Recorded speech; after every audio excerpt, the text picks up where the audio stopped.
একদম পুরো বাউন্স করতেছে দেখো। আমি আমার অডিয়েন্সকে যদি খাওয়াতে পারতাম তাহলে বুঝতে পারতেন যে আমার এই কেক হাতে বানানো বাসার কেকটা কতটা সুস্বাদু হয়। না খেলে আসলে কেউ বুঝতে পারবেন না। ফাইনালি আমার কেকটা পুরোপুরি ভাবে রেডি হয়ে গিয়েছে। আজকে এখন আমি এই কেকটা আনবক্স করব। দেখা যাক কেমন হয়েছে। দেখতে তো বেশ ভালোই লাগে। কেক ডাইসে হলো আমার 3টা ডিমের কেক হয়, কিন্তু এখানে আমি আজকে 4টা ডিম ইউজ করছি, যার কারণে ওভারলোড হয়ে উপর দিকে চলে গেছে, বুঝছো? হ্যাঁ, কেমন দেখাচ্ছে আমি কি রে এমন করে উল্টে পড়ে যাচ্ছিল উপর দিয়ে, বুঝছো? আজকের কেকটা তো মাশাআল্লাহ অনেক সুন্দর হয়েছে। হচ্ছে 3টা ডিমের জন্য হলে ভালো হয়। কেক ডাইসে নরমালি 3টা ডিম। তো আমি হচ্ছে এর আগে একটা কেকের কেক যখন তৈরি করি সেই কেক তৈরির সময় একটা ভিডিও আপলোড করেছিলাম। তো কোনো একটা কারণে কেকটা যখন আমি আনবক্স করি আমি এই আপলোডটা করতে পারিনি। এজন্য আমি এই আপুর রিকোয়েস্টে কিন্তু এই কেকের ফুল যে আনবক্সিং এর যে ভিডিওটা সেটা আমি আজকে করতেছি। তো সেদিনের কেকটা আমি দেখাতে গিয়েও দেখাতে পারিনি, কোনো একটা ঝামেলা ছিল এই জন্য আর কি।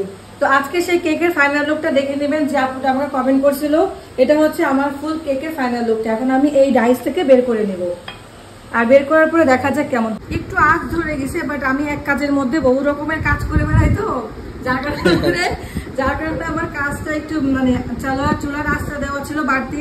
একদম তুলতুলা কিন্তু পারফেক্ট কেক হয়েছে একদম। যেগুলো হচ্ছে আমরা এটা কিন্তু নরমালি 1.5 পাউন্ডের কেক হবে, তাই না? 2 পাউন্ড হবে, কারণ 1.5 পাউন্ড করতে এতটুকু হয়। 1.5 পাউন্ড বা 1 পাউন্ডের এরকম বেশি হবে। এই আমার সাইডের অংশটা দেখলেই এবার বুঝতে পারবেন যে এটা কত সুন্দর স্পঞ্জ হয়েছে একদম। অনেক সুন্দর। ড্যান কেকের মতো, ড্যান কেক একদম পুরো। তো যাই হোক, আমার আপুটার রিকোয়েস্ট আমি আজকে আমার কেকের ফুল ভিডিওটা আমি দিয়ে দিচ্ছি।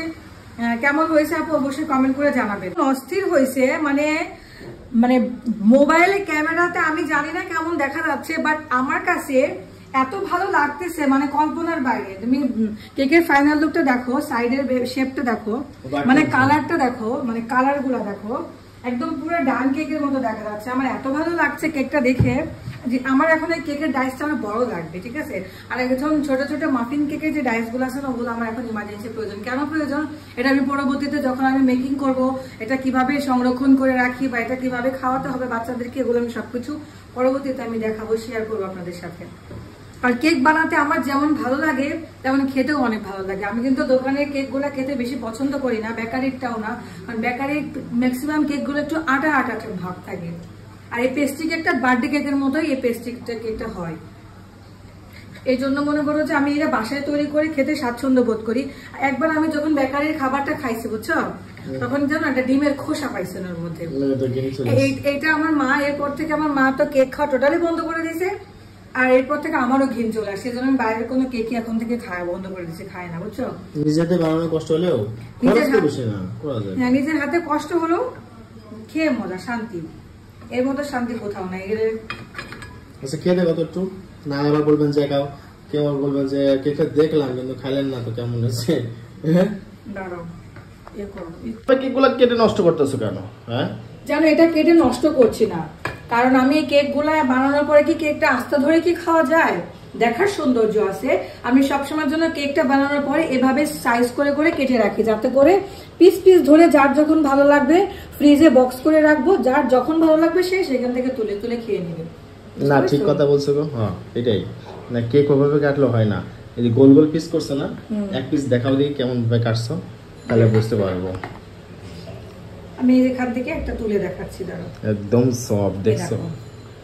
একদম তুলতুলা সফট। এই দেখো, দেখছো?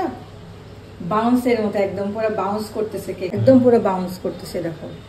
সাইড দেখো, এই কেক যদি আমি আমার অডিয়েন্সকে যদি খাওয়াতে পারতাম তাহলে বুঝতে পারতেন যে আমার এই কেক হাতে বানানো বাসার কেকটা কতটা সুস্বাদু হয়। না খেলে আসলে কেউ বুঝতে পারবেন না। তো আপনাদের কেমন লাগছে কেউ কিন্তু কমেন্ট করতে ভুলবেন না।